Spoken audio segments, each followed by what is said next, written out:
कि मैं ब्लाइंड हूँ। पहले आपको देख सकता था, पीस टीवी उर्दू पे देखा करता था, मेरी आईसाइट चली गई लेंस वगैरह की वजह से। मुझे आपको छूने की बहुत ख्वाहिश है, बहुत ख्वाहिश है। उम्मीद करता हूँ कि आप मेरा दिल नहीं तोड़ेंगे और एक बार मुझसे सिर्फ मिल लेंगे। सिर्फ 10 दिल ना तोड़िएगा। शुक्रिया। अस्सलामुअलैकुम वरहमतुल्लाह। सबसे पहली और बड़ी अपडेट ये है कि आखिरकार डॉक्टर जाकिर नाइक साहब का कराची का दौरा मुकम्मल हुआ, जहां पर 5 और 6 अक्टूबर को उनके दो बहुत बड़े इवेंट्स होने थे। 5 अक्टूबर के प्रोग्राम की तफसीलात तो मैंने अपनी पिछली वीडियो में बता दी थी, लेकिन 6 अक्टूबर का इवेंट उससे भी ज्यादा बेहतर था, जहां पर हमें बहुत से खूबसूरत इंसिडेंट्स देखने को मिले, जहां पर डॉक्टर जाकिर नाइक साहब ने बेशुमार लोगों के सवालों के जवाब दिए और इसी दौरान हमें बहुत सी इमोशनल मोमेंट्स भी देखने को मिली। जाकिर नाइक साहब के इसी प्रोग्राम में हैदराबाद से ताल्लुक रखने वाले एक नाबीना भाई ने डॉक्टर जाकिर नाइक साहब से ये रिक्वेस्ट की कि वो उनको फिजिकली टच करना चाहते हैं, क्योंकि वो उनको देख नहीं सकते। डॉक्टर साहब ने बाकायदा उस भाई की रिक्वेस्ट पर उन्हें स्टेज पर बुलाया और उन्हें गले लगाया। अस्सलाम वालेकुम वरहमतुल्लाहि वबरकातुहू। डॉक्टर जाकिर नाइक साहब, मैं अकेला आपके लिए ब्लाइंड हूँ और हैदराबाद से मोहब्बत से मिलने के लिए आया हूँ। अगर आपको पाकिस्तान के अंदर अल्लाह ताला से दुआ है कि आपको नेशनलिटी मिले तो आप खुशदिली से कबूल करेंगे। और दूसरी बात कि मैं ब्लाइंड हूँ, पहले आपको देख सकता था, पीस टीवी उर्दू पे देखा करता था, मेरी आईसाइट चली गई लेंस वगैरह की वजह से। मुझे आपको छूने की बहुत ख्वाहिश है, बहुत ख्वाहिश है। उम्मीद करता हूँ कि आप मेरा दिल नहीं तोड़ेंगे और एक बार मुझसे सिर्फ मिल लेंगे। सिर्फ 10 दिल ना तोड़िएगा। शुक्रिया।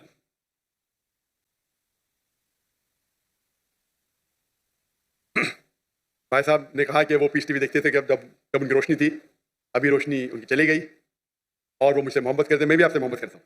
उसका सवाल था भाई साहब का कि अगर आपको पाकिस्तान की नेशनलिटी मिलेंगी तो क्या मिलूंगा। अल्हम्दुलिल्लाह मुझे 15 मुल्कों की नेशनलिटी का ऑफर आया।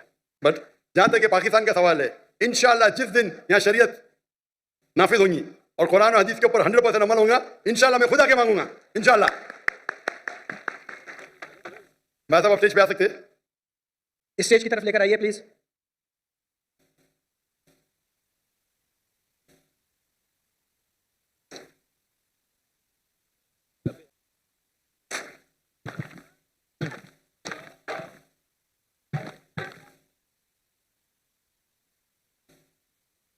जज़ाकल्लाह खैर।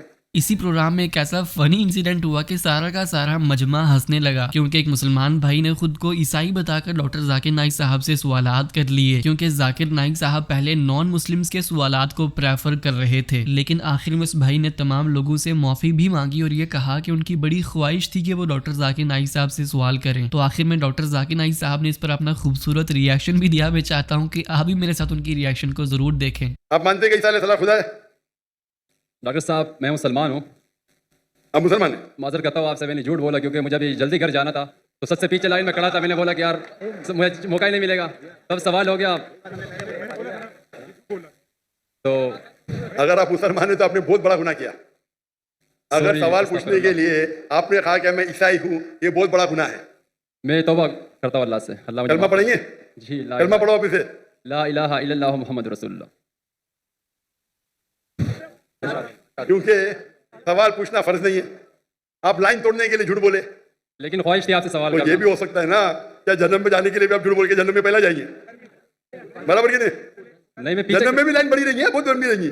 आप बोले मुझे पहले जाने का, तो आगे कर देंगे आप। मैं कराची यूनिवर्सिटी में पढ़ता हूँ ना, वो गेट बंद हो जाता है 1 बजे के बाद, तो इसलिए। अरे गेट बंद होगा तो सुबह में जाना क्या प्रॉब्लम है? यहाँ तकरीर चलते रहेंगी माशाल्लाह, आपको फायदा होगा ना। जी जी। हाँ कि नहीं? तो गेट बंद होने की वजह से आप ये कह रहे कि मैं मुसलमान नहीं हूँ, ये तो बहुत बड़ा गुनाह है। इंशाअल्लाह ताला आपको माफ करे और उम्मीद है कि अल्लाह ताला आपको हिदायत दे। अपने इसी प्रोग्राम के दौरान डॉक्टर जाकिर नाइक साहब ने उन लोगों को भी जवाब दिया जो उस वीडियो पर एतराज कर रहे थे कि डॉक्टर जाकिर नाइक साहब ने इस्लामाबाद में उन यतीम बच्चियों को शील्ड क्यों नहीं दी। लड़की जब बालिग हो जाती है 13 साल 14 साल 15 साल, आप उसको छू भी नहीं सकते। मैं इस्लाम की तकरीर कर रहा हूँ, सडनली पूरी फौज आ जाती है लड़की लोग की। बालिग साहब 15 साल की, 14 साल की, 16 साल की, क्या ये? मैं स्टेज से नीचे उतर गया। स्टेज से उतरा तो सोशल मीडिया में मुझे ताज्जुब लगा। सोशल मीडिया में लोग कह रहे अरे डॉक्टर जाकिर ने गलत किया, वो बच्चियों से नहीं मिला। पाकिस्तान में क्या हो गया इस देश को? आप लोग बोलना चाहिए माशाल्लाह क्या दाई है, लड़कियां तो उतर गया। लोग बोलते रहे बच्चे से नहीं मिला। वो ऑर्फनेज का जो मालिक था, डॉक्टर साहब ये मेरी बच्ची है। मैंने बोला तुमको भी सुना आराम है, तेरे बीवी की पेट से अगर पैदा ली तो जायज है। ये किधर का माशरा? बच्ची बोलो नो प्रॉब्लम, बेटी बोलो नो प्रॉब्लम, आप नाबालिग ना महरम को छू भी नहीं सकते। और ये पाकिस्तान में हो रहा है। इंडिया में जब मुझे हिंदू बुलाते ना, वो एहतराम करते। हिंदू जब मुझे बुलाते तकरीर करने के लिए, एहतराम करते कि जाकिर भाई लड़की को नहीं छूते, दूर रखेंगे। यहां तो मैं इस्लामाबाद में गया, वो टेलीविजन की जो होस्ट है मेरे नजदीक आए, सवाल पूछने, मैं पीछे जा रहा हूं, वो मेरे पे चढ़ी, मैं पीछे जा रहा हूं, क्या हो रहा है ये? नेक्स्ट अपडेट ये है कि रिसेंटली मुफ्ती तारिक मसूद साहब के एक स्टूडेंट ने मुफ्ती साहब से ये सवाल किया कि इंजीनियर साहब जब आपके खिलाफ बात करते हैं तो वो उनकी मुखालिफत को बर्दाश्त नहीं कर सकते। मुफ्ती साहब, मेरा सवाल ये है कि इंजीनियर मिर्ज़ा आपके खिलाफ फेसबुक पे यूट्यूब पे बातें करता रहता है, हमसे बिल्कुल बर्दाश्त नहीं होता है। हम आपसे बहुत मोहब्बत करते हैं और इसको कोई बात समझाओ, इसको कोई ऐसे पैगाम दो ताकि वो ऐसे आपके खिलाफ बात नहीं करे, हमारे से बिल्कुल बर्दाश्त नहीं होता। देखो, ये जो इंजीनियर की बात है ना, ये मेरे खिलाफ, मैं तो एक शख्सियत हूँ, हमारे खिलाफ तो बहुत से लोग बोलते हैं, तो बोले कोई वो भी नहीं है, हम कोई दूध से धुले हुए नहीं है। लेकिन बात उलमा की है, हमारी नहीं है। बात यह कि उलमा के खिलाफ जहन साजी हो रही है, लोग उलमा से कट गए ना तो बंद गली में आके खड़े हो जाएंगे, कहीं के भी नहीं रहेंगे। नेक्स्ट अपडेट ये है कि कल रात को लाइव सेशन के दौरान साहिल अदीम साहब ने अपने स्टूडेंट्स को अपने केस के हवाले से कुछ तफसीलात बताई। सबसे पहले तो उन्होंने ये बताया कि वो अभी यूके के अंदर हैं और बहुत जल्द यूके के अंदर बहुत से इवेंट्स करने वाले हैं। अपने केस के हवाले से तफसीलात बताते हुए साहिल अदीम साहब ने ये बयान किया कि ये पहला केस नहीं है जो उन पर किया गया हो, उनके नाकाबिले जमानत वारंट हो या काबिले जमानत वारंट, सब केसेस पर उनके लॉयर्स ही लीगल प्रोसीडिंग्स कर रहे हैं। मजीद इसी गुफ्तगू के दौरान साहिल अदीम साहब ने यह भी बयान किया कि टीवी चैनल पर उनके केस के हवाले से जो खबरें बताई जा रही हैं उनके स्टूडेंट्स उन पर यकीन ना करें, क्योंकि वो सारे के सारे टिकटॉकर बने हुए हैं। अपने इसी प्रोग्राम के दौरान साहिल अदीम ने मुफ्ती तारिक मसूद को भी जवाब दिया, क्योंकि कुछ अर्सा पहले मुफ्ती साहब ने यह एतराज किया था कि साहिल अदीम नौजवानों को रियासत के खिलाफ बगावत करने पर उभार रहे हैं। साहिल अदीम ने यह फरमाया कि इसराइल के खिलाफ जिहाद का ऐलान मुफ्ती तकी उस्मानी साहब ने खुद किया है। पहले मुफ्ती तारिक मसूद साहब को उनकी खबर लेनी चाहिए, फिर मुझ पर एतराज करना चाहिए। वरना तकी उस्मानी साहब ये ना कहते जिहाद फर्ज है, इन्होंने खुद दरवाजा खोल दिया, मुझे मेरे मौकफ की तायदी दरवाजा इन्होंने खुद खोल दिया। आप जितने मर्जी कराची के मुफ्ती उठ के मेरे खिलाफ वीडियो बनाए, उनको वजह बताएं, अपने मुफ्ती को जाके संभाल। मैंने तो सियासत की बात की है, उन्होंने जहाद की बात की है। उनकी शिकायतें लगा आर्मी को, बेटा मुझे इन्हें शिकायतें लगा जिससे डरता है, मैं नहीं डरता किसी से। नेक्स्ट अपडेट ये है कि आखिरकार इंजीनियर मोहम्मद अली मिर्जा साहब ने डॉक्टर अशरफ जलाली साहब को जवाब दिया है। अब तमाम भाइयों को पता होगा कि कुछ अर्सा पहले डॉक्टर जलाली साहब ने इंजीनियर साहब पर यह इल्ज़ाम लगाया था कि इंजीनियर साहब नबी अलैहिस्सलाम के तबर्रुकात को नहीं मानते। इसी पर इंजीनियर साहब ने डॉक्टर जलाली साहब को यह जवाब दिया कि नबी अलैहिस्सलाम के तबर्रुकात के हवाले से मैं तो बेशुमार वीडियोज के अंदर हदीस बयान कर चुका हूँ, ये सरासर मुझ पर झूठा इल्ज़ाम है। एक वीडियो में नहीं, दो में नहीं, दर्जनों वीडियोस में मैंने अल्लाह के महबूब सल्लल्लाहु अलैहि वसल्लम के जो मुबारक तबरुकात हैं उनसे मुतालिक अहादीस न सिर्फ बयान किए हैं बल्कि अकीदे के तौर पर बयान किया है। लिहाजा डॉक्टर अशरफ आसिफ जलाली साहब का मेरे ऊपर यह तोहमत लगाना कि मैं नबी सल्लल्लाहु अलैहि वसल्लम के तबरुकात को उनसे फैज हासिल करने को तोहम परस्ती कहता हूं, तो ये सीधा सीधा समझ ले उन्होंने मेरे ऊपर एक किस्म का गुस्ताखी का ही फतवा लगा दिया। इसके ऊपर मैं इनके ऊपर तौबा पेश करता हूं, क्योंकि इन्होंने झूठ बोला है और इस झूठ के जरिए उन्होंने मुझे डिफेम करने की कोशिश की है, बल्कि मेरी लाइफ को वल्नरेबल करने की कोशिश की है। नेक्स्ट अपडेट ये है कि रिसेंटली मुफ्ती राशिद महमूद रजवी साहब ने अपनी लेटेस्ट वीडियो में इंजीनियर साहब पर एक बहुत बड़ा एतराज किया। आप तमाम भाइयों को पता होगा कि इंजीनियर साहब का ये मौकिफ है कि कादियानी अहले क़िबला और अहले किताब हैं। तो इस पर मुफ्ती साहब ने ये एतराज किया कि सही बुखारी की हदीस नंबर 391 में नबी अलैहिस्सलाम ने अहले किताब और अहले कलिमा को मुसलमान डिक्लेयर किया है। अब इंजीनियर साहब की डेफिनेशन के मुताबिक तो कादियानी मुसलमान ठहरते हैं, जबकि वो दूसरी जगह ये भी बयान करते हैं कि कादियानी काफिर हैं। तो इंजीनियर साहब की बातों में ये तजाद कैसा? अहले किबला एक खास इस्तिलाह है, एक खास टर्म है जो कि मुसलमानों के लिए इस्तेमाल होती है।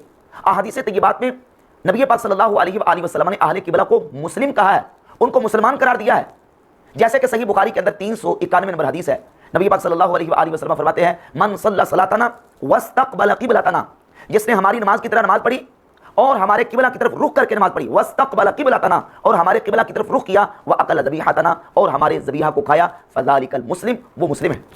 नबी पाक सल्लल्लाहु अलैहि वसल्लम ने अहले किबला को मुस्लिम कहा है। और मिर्जा जलीमी ने किस अंदाज से देखिए कि दरीदा दहानी करते हुए और दीदा दलेरी से ये कह दिया कि कादियानी कलिमा गो हैं और अहले किबला। मजीद अपनी इसी वीडियो में मुफ्ती साहब ने यह भी एतराज किया कि एक लंबे अरसे तक इंजीनियर साहब तो अपने उस्ताद गामरी साहब की इस मसले के अंदर बड़ी तारीफ करते थे कि इस दुनिया में किसी के पास ये इख्तियार नहीं है कि हम किसी को काफिर डिक्लेयर कर सकें। अब जब गामरी पार्टी ने आपसे तकफीर करने की कुरान और सुन्नत से दलील मांगी तो आपने सिरे से ही इस बात का इनकार कर दिया कि कादियानियों ने तो इस्लाम कबूल ही नहीं किया था, जबकि पहले आप उनको अहले क़िबला और अहले कलीमा में शामिल कर चुके हैं और बुखारी की हदीस के मुताबिक तो अहले क़िबला और अहले कलीमा मुसलमान हैं। मिर्जा जरमी ने अपने एक लेक्चर स्टूडेंट्स की अदालत में कहा कि वो गांधी साहब का मुझे मौक़िफ़ बड़ा अच्छा लगता है कि किसी शख्स के पास कोई राइट नहीं है कि किसी को इस्लाम में दाखिल करे या इस्लाम से बाहर निकाले। ये गांधी साहब का मौक़िफ़ मुझे बड़ा अच्छा लगा कि वो ये कहते हैं कि पैगंबर के बाद किसी का राइट नहीं है कि किसी को इस्लाम से बाहर निकाले जो शख्स अपने आप को मुसलमान क्लेम कर रहा है।